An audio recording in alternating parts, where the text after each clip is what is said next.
Hello at welcome back sa aking channel. Ryan Agoncillo at Judy Ann Santos ipinagdiwang ang ika-10th birthday ng kanilang bunso. Isang napakasaya at makabuluhang pagdiriwang ang ika-10 kaarawan ng bunsong anak nina Ryan at Juday na si Luna. Simple man ang selebrasyon, ramdam na ramdam ang init ng pagmamahal at pagkakaisa ng kanilang pamilya. Lalong naging espesyal ang okasyon dahil mismong si Judy Ann ang naghanda ng mga pagkain na nasa food wishlist ni Luna, mula sa paborito niyang ulam hanggang sa mga cupcake para sa kaibigan.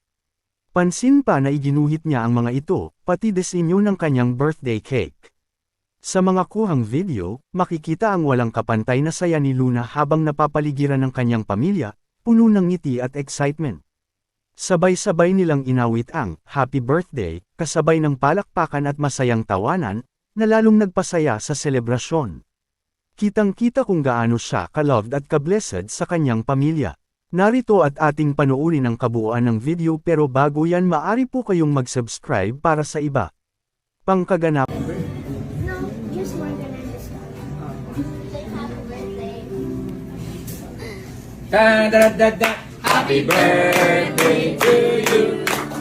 Happy birthday to you. Happy birthday, happy birthday, happy birthday to you. Happy birthday to you. Happy birthday.